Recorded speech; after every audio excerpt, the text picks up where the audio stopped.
श्री हरिवंश पुराण। ओम श्री गणेशाय नमः। श्री आशुतोषाय नमः। भविष्य पर्व अध्याय 79, 80 और 81। भगवान श्री कृष्ण के समक्ष दो पिशाचों का आगमन। विशंपायन जी कहते हैं, जन्मेजय, उन सब के पश्चात दो महाभयंकर पिशाच वहां आए, जिनके मुख बड़े विकराल थे। वे दोनों ही ऊंचे कद के थे। अपनी जांघों और पैरों की टक्कर से वे बड़े बड़े वृक्षों को हिला देते थे।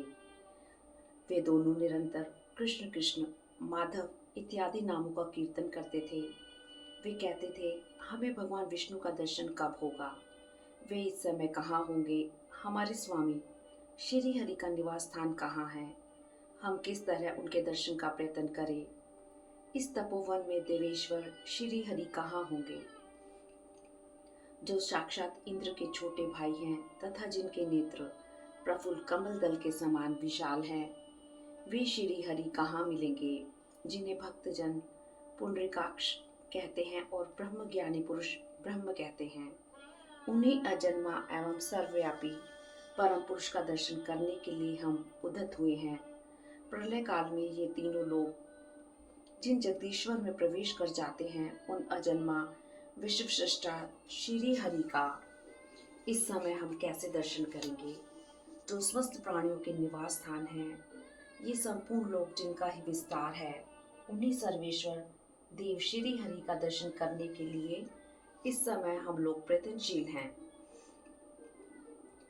निश्चय ही हम लोगों ने बहुत से जन्मों में केवल पाप कर्मों का ही संचय किया है, तभी तो उसका घोर फल आज तक भी निवृत्त नहीं हुआ है।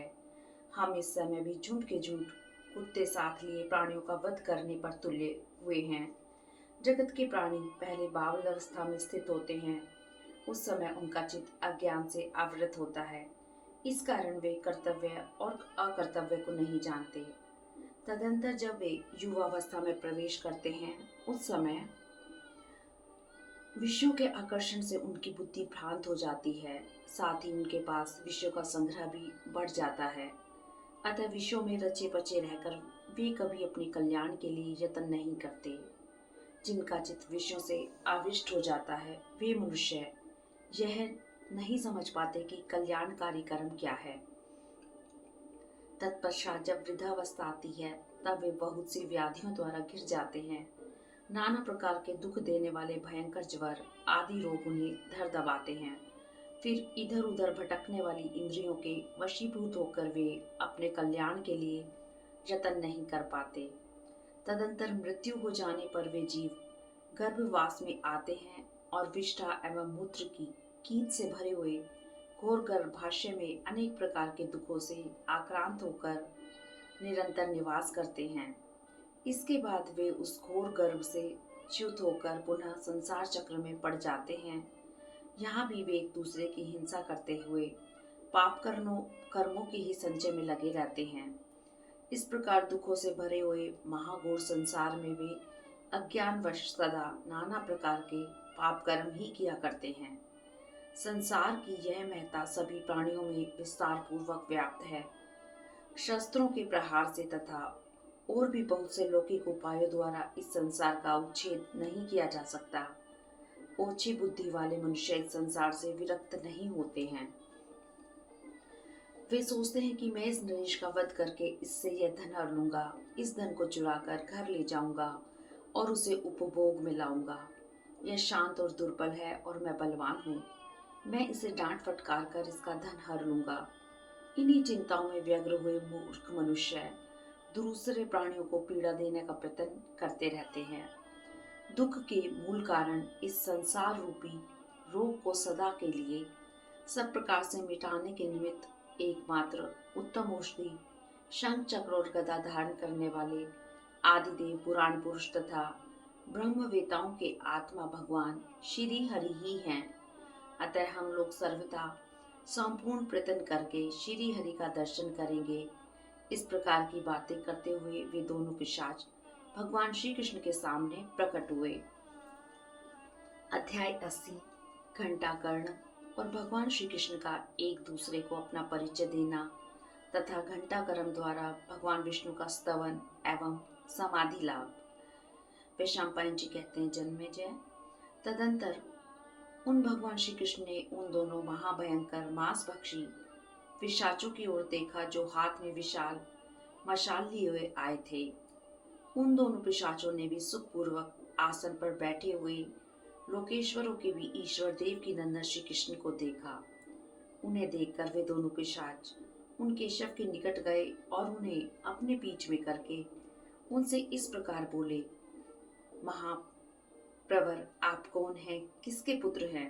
कहाँ से आपका यह शुभ आगमन हुआ है? वन्य पशुओं से भरे हुए इस घोर वन में आप किस लिए आए हैं? यह वन मनुष्यों से रहित, चीतों से आवृत, पिशाचों से सेवित, हिंसक जंतुओं का निवास स्थान तथा व्याघ्रों से भरा हुआ है। इसमें आप क्यों आए? आप बड़े सुकुमार प्रतीत होते हैं। आपका प्रत्येक अंग अनित सौंदर्य से संपन्न है। आप साक्षात दूसरे विष्णु के समान जान पड़ते हैं। आपके नेत्र प्रफुल्ल कमल दल के सदृश सुंदर एवं विशाल हैं। आपकी अंग कांति श्याम है। आप नील कमल के समान प्रकाशित होते हैं और साक्षात श्रीपति से प्रतीत होते हैं। मानो हमें प्रसन्नता प्रदान करने वाले साक्षात भगवान विष्णु दूसरा रूप धारण करके आपके रूप में यहाँ पधारे हैं। आप देवता हैं या यक्ष, गंधर्व या किन्नर, इंद्र हैं या कुबेर, यम है या वरुण, जो इस भयंकर वन में मन को ध्यानस्थ करके अकेले बैठे हैं। दूसरों को मान देने वाले मानव, आप ठीक ठीक बताइए, मैं आपका परिचय जानना चाहता हूँ। उन दोनों पिशाचों के इस प्रकार पूछने पर महान डग वाले भगवान विष्णु बोले, मैं क्षत्रिय हूँ। प्राकृतिक मनुष्य मुझे ऐसा ही कहते हैं और जानते हैं। यदुकुल में उत्पन्न हुआ, इसलिए क्षत्रिय उचित कर्म का अनुष्ठान करता हूँ। मैं 3 लोगों का पालन तथा सदा ही दुष्टों पर शासन करने वाला हूँ। इस समय भगवान उमापति देव का दर्शन करने के लिए कैलाश पर्वत पर जाना चाहता हूँ। यही मेरा वृतांत है। अब अपना परिचय दो, तुम दोनों कौन हो? यह तो ब्राह्मणों का आश्रम है, यहाँ तुम किस लिए आए हो? यह महान पुण्य में स्थान है, इसे बद्री कहते हैं। बहुत से ब्राह्मण यहाँ वास करते हैं। शूद्र स्वभाव वाले दुष्टों ने कभी इस भूमि में स्थान नहीं पाया। सिद्ध पुरुषों ने सदा इसका सेवन किया। तपस्या में लगे हुए तपस्वी यहाँ सब और निवास करते हैं। यहाँ आज की तरह झुंड के झुंड कुत्ते कभी नहीं देखे गए और न कभी मांस पक्षी पिशाचों का ही दर्शन हुआ। यहाँ मृगों को नहीं मारना चाहिए, क्योंकि यहाँ कभी मृग्या नहीं होती।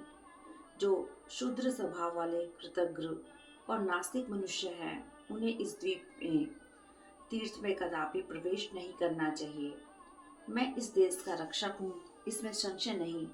यदि किसी के द्वारा मेरी आज्ञा का उल्लंघन हुआ तो मैं यत्न पूर्वक उसका शासन करूँगा। तुम दोनों कौन हो? कहाँ रहते हो? यह विशाल सेना किसकी है?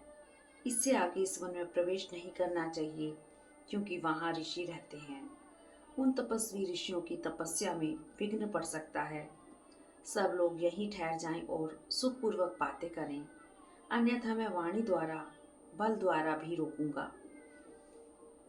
इस प्रकार पूछे जाने पर उन दोनों पिशाचों ने उनके प्रश्न का उत्तर देना आरंभ किया। उन दोनों में से एक पिशाच बड़ा भयंकर और विशाल भुजाओं से युक्त था। उसके हृदय में जैसी बात थी उसी को वहां सुनाने लगा। पिशाच बोला, सुनिए और अपने चित्त को एकाग्र कर लीजिए। मैं पहले आदिदेव अजन्मा सर्वश्रेष्ठ निष्पाप पवित्र पापहारी जगदीश्वर विश्वपालक सच्चिदानंद स्वरूप भगवान विष्णु को नमस्कार करके अपना सारा वृत्तांत आपको ठीक ठीक बताऊंगा। यदि आप सुनना चाहते हो। मैं घंटाकर्ण नाम से प्रसिद्ध पिशाच हूँ। मेरी दृष्टि बड़ी भयंकर है। मैं मांसभक्षी विक्रांत घोर तथा साक्षात दूसरे काल के समान प्राणियों का हिंसक हूँ। भगवान शंकर के सखा साक्षात कुबेर का मैं अनुचर हूँ। यह मेरा छोटा भाई है, जो काल का भी काल है। यह जो बड़ा भारी शिकार खेला जा रहा है, इसका उद्देश्य है भगवान विष्णु की पूजा। यह मेरी सेना है और यह कुत्तों का झुंड भी मेरा ही है। मैं भूतों से सेवित महापर्वत कैलाश से यहाँ आया हूँ। पिशाच वेश से घिरा हुआ पाप कर्मी हूँ। पहले मैं सदा विष्णु की निंदा करता था और कानों में घंटा बांधकर घूमता था। कहीं मेरे इन कर्ण कुहरों में विष्णु का नाम न प्रविष्ट हो जाए, मुझे सदा इसकी चिंता बनी रहती थी। एक दिन कैलाशवासी भगवान शंकर के पास पहुंचकर मैंने महादेव शिव की आराधना की और तभी से मैं निरंतर उनके स्तवन में लगा रहा। इससे प्रसन्न हो भगवान शंकर ने मुझसे कहा, तुम कोई वर मांगो। तब मैंने महादेव जी के समीप मुक्ति के लिए प्रार्थना की। मुक्ति के लिए प्रार्थना करते देख भगवान त्रिलोचन फिर मुझसे बोले, सबके लिए मुक्ति प्रदान करने वाले तो केवल भगवान विष्णु ही हैं, इसमें संशय नहीं। अतः तुम बद्री तीर्थ में जाकर वहां नर नारायण के आश्रम में श्री जनार्दन की आराधना करके उन्हीं गोविंद देव से मोक्ष प्राप्त करो। देवाधिदेव शूलधारी शिव के ऐसा कहने पर मैंने गरुड़ ध्वज गोविंद के महत्व को समझा और उन्हीं को सबसे श्रेष्ठ मानकर उनसे अपनी मुक्ति के लिए प्रार्थना करने के उद्देश्य से मैं इस देश में आया हूँ। यदि तुम्हें कौतूहल हो तो मेरे दूसरे कार्य को भी सुनो। पश्चिम समुद्र के तट पर द्वारकावती नाम से प्रसिद्ध एक पुरी है, जिसमें यदु एवं वृष्णि वंश के लोग रहते हैं। वह पुरी समुद्र की लहरों से व्याप्त है। उसी में इस समय पुरुषोत्तम भगवान श्री हरि निवास करते हैं। लोकहित के लिए द्वारकापुरी में निवास करने वाले उन भगवान का दर्शन करने के उद्देश्य से हम इन अनुचरों के साथ इस समय निकले हैं। आज हमें साक्षात सर्वेश्वर श्री विष्णु का दर्शन करना है। वे श्री हरि ही संपूर्ण लोकों की उत्पत्ति के कारण पालक, कर्ता, हर्ता, जगदीश्वर, आदि पुरुष, उद्गम स्थान और बीज हैं। जो श्री हरि समस्त जगत के कर्ता, पुराण पुरुष, प्रभुओं के भी प्रभु और सत स्वरूप हैं, उन आदिदेव वरदायक एवं वरेण्य भगवान विष्णु का दर्शन करने के लिए इस समय हम सब लोग उद्यत हैं, जिनकी कृपा प्रसाद से प्राणियों, गंधर्वों और बड़े बड़े नागों के समुदाय से युक्त यह जगत इस रूप में प्रकट हुआ था। उस जगत की उत्पत्ति के कारणभूत अजन्मा देव जनार्दन हरि का दर्शन करने के लिए इस समय हम सब लोग उद्यत हैं। कल्प के आरंभ में जिनके उदर से यह विश्व प्रकट होता है और कल्प के अंत में पुनः उसी में लीन हो जाता है, स्थिति काल में भी यह सारा विश्व जिन साक्षात श्री हरि के ही अधीन रहता है, उन पुरुषोत्तम देव श्री हरि का हम दर्शन करेंगे। जो विष्णु देव इस संपूर्ण जगत के सृष्टा तथा जो श्री हरि ही इसका पालन और संहार करने वाले हैं, उन आदि पुरुष, पुरातन देवता, प्रभावशाली, अविनाशी, नित्य स्वरूप भुवनेश्वर श्री हरि का हम दर्शन करेंगे। वे एकमात्र श्री हरि ही अजन्मा ब्रह्मा जी के भी उत्पादक, जगत के रक्षक और भूतल के निर्माता हैं। योग से विशुद्ध बुद्धि वाले उन परमेश्वर को हम लोग ध्यान योग की साधना करके प्राप्त करेंगे। हमारी चित्रवृत्ति उन्हीं से व्याप्त है। जगत के पालक और तीनों लोकों के निवास स्थान श्री हरि प्रलय काल में संपूर्ण विश्व को अपने भीतर निकलकर साक्षात शिशु भाव को प्राप्त हो अक्षय वट के पत्र पर दोनों पैर फेंकते और हाथ हिलाते हुए शयन करते हैं, जिनके उदर में प्रवेश करके पुरातन देव ऋषि मार्कंडेय मुनि ने उन्हीं की माया से संपूर्ण लोकों का दर्शन किया था। उस समय वहां यह सारा महान विश्व यथावत रूप से उसी प्रकार स्थित था जैसा कि पहले उनके उदर से बाहर अनुभव में आया था।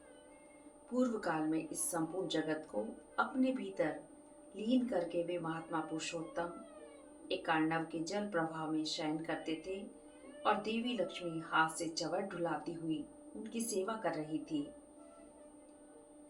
जगत की सृष्टि के प्रारंभ काल में जिन भगवान की नाभि से स्वर्ण के समान कांतिमान एक विशाल कमल प्रकट हुआ, जो अपने दलों के साथ सुशोभित होता था, वह विस्तृत कमल ही लोक गुरु ब्रह्मा जी का जन्म स्थान था। जिन महान भूतनाथ विष्णु ने आदि काल में मुनियों द्वारा प्रशंसित विग्रह वाले वराह रूप होकर महान मेघ के समान गर्जना करते हुए अपनी दाढ़ के अग्रभाग पर पृथ्वी के मूल भाग को स्थापित करके उसे जल से ऊपर उठाया था। जो पुराण पुरुषोत्तम प्रभु श्री हरि समस्त जग के कर्ता साक्षी जगरूप जग के अधिपति और समस्त जग का पालन करते हैं, उन्हीं परमेश्वर का दर्शन करने के लिए हम उद्यत हुए हैं।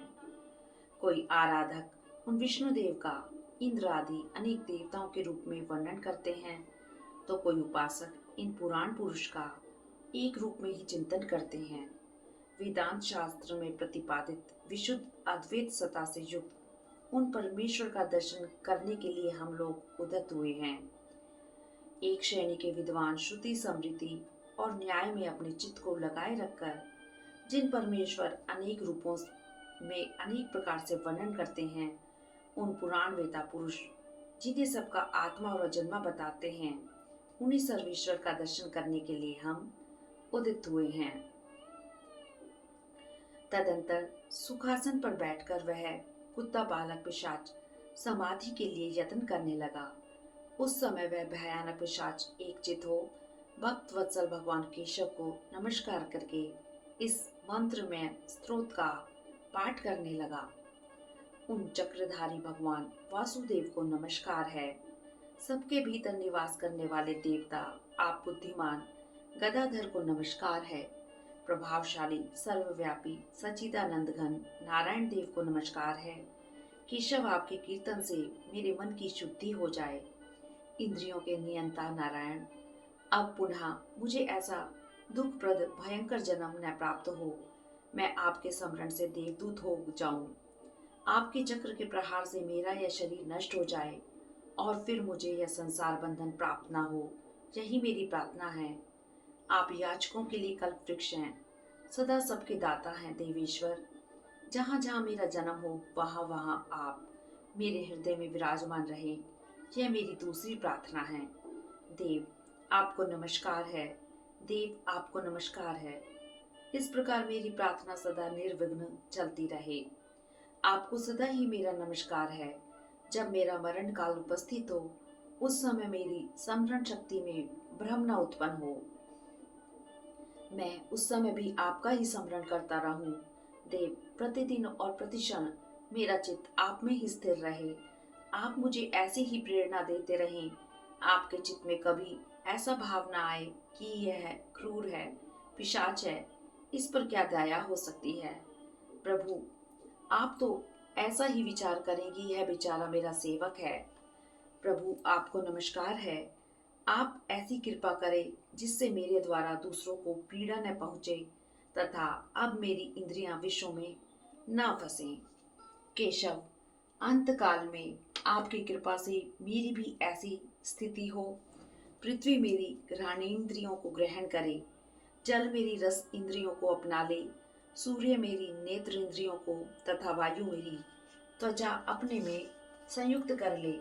इसी तरह आकाश भी मेरी श्रवण इंद्रियों को अपने में मिला ले तथा चंद्रमा प्राण मेरे मन से संयुक्त हो। हरे जल सदा मेरी रक्षा करे, पृथ्वी भी रक्षा करे, विष्णु सूर्य देव मेरी रक्षा करे। आप सूर्य के समान तेजस्वी हैं, आपको नमस्कार है। जनार्दन वायु और आकाश दुख से मेरी रक्षा करें। सर्व स्वरूप परमात्मा के चिंतन में लगा हुआ मेरा मन विषय और भेद बुद्धि की रक्षा न करे, अर्थात वह न तो विषय परायण हो न भेद बुद्धि को ही अपनाए। इसके विपरीत यदि मन घोर विपर्य विषय सेवन आदि में फंस जाए तो वह पुरुषों का नाश कर डालता है, दूसरों के पीड़न रूप पापों में फंसा देता है। आप मेरे उस मन की बारंबार रक्षा करें, मेरे मन में मलिनता न रहे, मेरा मन निर्मल हो जाए, क्योंकि जीव का तो मलिन चित्त है, वह उसे नरक में गिराता है। मन के शुद्ध होने से बाह्य इंद्रियां भी निर्मल हो जाती हैं, और यदि मन मलिन हो तो वे इंद्रियां भी मलिन होने के कारण इस जगत में कोई सत्कार्य नहीं कर सकती। जो मनुष्य अपने अपवित्र मन को मुट्ठी में किए बिना केवल अंगों का बाहर से प्रक्षालन करता है, उसे क्या लाभ होगा। उसका केवल बाहर से शुद्धि के लिए आग्रह व्यर्थ ही है। अतः जनार्दन संपूर्ण प्रयत्न द्वारा आप मेरे चित्त की रक्षा कीजिए। जीवों की याचना पूर्ण करने वाले देव, इंद्रियों का समूह बड़ा बलवान है, इसे रोकिए। जगन्नाथ, मेरी दुर्वह वाणी को आप पर निंदा से बचाइए।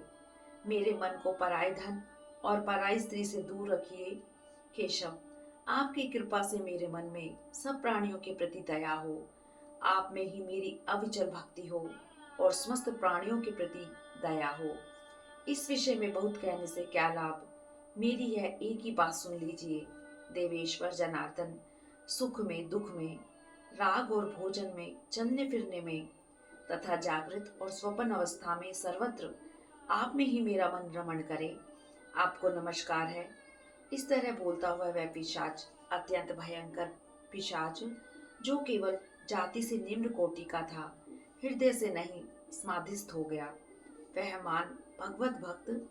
वह मांस भक्षी पिशाच अपने शरीर को अंतड़ियों के सुदृढ़ पात से बांधकर निश्चल चित्त के द्वारा सुखपूर्वक संयत भाव से बैठ गया और जगत की उत्पत्ति के कारणभूत पीतांबरधारी मंगलकारी सर्वव्यापी श्री हरि का ध्यान करने लगा, जो नित्य शुद्ध ज्ञान गम्य समस्त देहधारियों के कारण भूत शोक रोग से रहित एकाकार और आदि पुरुष हैं, उन मुकुंद देव का चिंतन करने लगा।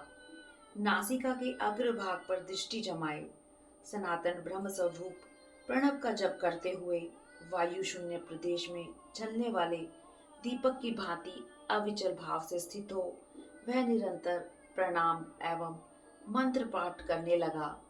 प्रणव को वाचक मानकर और पर ब्रह्म परमात्मा को उसका वाच्यार्थ निश्चित करके उसने अपने चित्त को निरंतर एकाग्र रखते हुए उसे भगवान विष्णु में समर्पित कर दिया। उस विकल्प रहित चित्त को हृदय कमल के भीतर दृढ़ता पूर्वक स्थापित कर दिया। शुभ दलों से युक्त उस हृदय कमल के आसन पर जगदीश्वर श्री हरि को प्रतिष्ठित करके वह महायोगी महान मांस भक्षी पिशाच सुखपूर्वक बैठा रहा तथा ब्रह्मा विष्णु और शिव इन तीन रूपों में विराजमान सनातन विष्णु का वहां स्मरण करता रहा। अध्याय 81। पिशाच को समाधि अवस्था में भगवान विष्णु का साक्षात्कार। विशंपायन जी कहते हैं, जन्मेजय, तदंतर उन भगवान विष्णु ने उस समय उस पिशाच की ओर देखा जो अपने आत्म स्वरूप श्री हरि का ही चिंतन कर रहा था। वह शुद्ध बुद्धि से संपन्न था। हृदय कमल में स्थित हो साक्षात प्रणव का प्रत्येक नाम या मंत्र के साथ एक बार उच्चारण करता था और अपने आत्म स्वरूप विष्णु से ही अभिष्ट मनोरथ के लिए प्रार्थना करता था। इस प्रकार एकांत में नियम पूर्वक ध्यान लगाए घंटा कर्ण को श्री हरि ने देखा।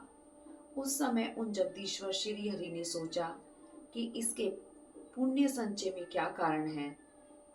उसके पुण्य कर्म के कारण के विषय में चिरकाल तक चिंतन करके वे इस निश्चय पर पहुंचे, यह कुबेर के उपदेश से पृथ्वी पर अनेक बार वासुदेव, कृष्ण, माधव इत्यादि नाम ले लेकर निरंतर मेरा कीर्तन करता रहा है। जनार्दन, हरे, विष्णु, भूत भावन, भावन, नाराकार, जगन्नाथ, नारायण, परायण इत्यादि नामों द्वारा नित्य दिन रात मुझे ही पुकारता रहता है। सोते जागते, खड़े होते, खाते पीते, चलते फिरते और बोलते समय मेरे ही नामों का कीर्तन करता आया है। पिटारी की पिटारी मांस खाते अथवा खून पीते समय भी यह मेरे नामों की रट लगाता रहा है। चिरकाल तक प्राणियों को कष्ट देकर और बहुत से मृगों का वध करके भी उसने हनन और भोजन के समय, जागृत और स्वप्न अवस्था में सभी कार्यों में यह मुझ वासुदेव को ही कर्ता मानता आया है। इसके इस घोर कर्म के कारण यह समय प्राप्त हुआ है, ऐसा निश्चय करके वे जगन्नाथ उस पर बहुत प्रसन्न हुए। तदंतर जगदीश्वर श्री हरि ने उस अनन्य भक्त पिशाच को भी उसके शुद्ध अंतःकरण में अपने स्वरूप का दर्शन कराया। उस भयंकर पिशाच ने भी अपने अंतःकरण में रेशमी पीतांबरधारी कमल नयन श्याम सुंदर पापहारी केशव का दर्शन किया। वे भगवान विष्णु हाथों में शंख, चक्र और गदा लिए हुए थे। उनके गले में वनमाला, मस्तक पर किरीट और वक्षस्थल पर कौस्तुभमणि की शोभा हो रही थी। उनका हत प्रदेश श्रीवत्स की आभा से आच्छादित हो रहा था। वे नीलवर्ण के मेघ की भांति कमनीय कांति धारण करते थे, गरुड़ की पीठ पर विराजमान थे और भव्य भंजन करने वाले थे। उनकी चार भुजाएं शोभा पाती थी, उनकी वाणी मंगलमयी थी। वे सर्वव्यापी कल्याण स्वरूप प्रभु निश्चल भाव से खड़े थे। उनका न कहीं आदि है न अंत। वे नित्य मायापति हैं, उन पर किसी की माया नहीं चलती। वे सत्ययुक्त, सदा शुद्ध, बुद्धिगम्य तथा नित्य निर्मल हैं। इस प्रकार हृदय के भीतर प्रकट हुए जगदीश्वर विष्णु का बारंबार दर्शन करके आंख खोले बिना ही अपने आप को कृतार्थ मानने लगा। अब सर्वव्यापी शुभ स्वरूप साक्षात भगवान विष्णु हरि ने मुझे दर्शन दिया है। निश्चय ही वे श्री हरि मुझ पर प्रसन्न हैं। इसी से मैं उनका दर्शन पा सकता हूँ। मेरे जन्म का प्रयोजन सिद्ध हो गया। इससे बढ़कर मेरे लिए अब कौन सा कर्तव्य शेष है। मेरी अज्ञानमयी गांठें खुल गई और इंद्रियां भी वश में हो गई। श्री हरि का स्मरण होने पर मैं ऐसा मानता हूँ कि प्राय मेरा मन जीत लिया गया। मेरी त्रिविध ऐषणाएं दूर हो गई और मैं पूर्ण प्रसन्न हो गया। अब इन पिशाचों से भी मेरा संबंध छूट गया। वह जो मेरा सगा छोटा भाई है वह भी भगवान विष्णु का भक्त है, अतः समय अनुसार मुक्त होकर वह भी विष्णु का सायुज्य प्राप्त कर लेगा। ऐसा सोचकर उसने आंतों का पाश काट डाला और क्रमशः प्राणों को उन्मुक्त करके संपूर्ण दिशाओं की ओर देखकर शरीर को सुगम करके उसके भीतर सुखपूर्वक प्रविष्ट हुआ। इस प्रकार श्री महाभारत के अखिल भाग हरिवंश के अंतर्गत भविष्य पर्व में श्री कृष्ण की कैलाश यात्रा के प्रसंग में पिशाच को विष्णु का साक्षात्कार विषयक 79वां, 80वां और 81वां अध्याय पूरा हुआ। हरि ओम तत्सत। ओम नमो भगवते वासुदेवाय नमः।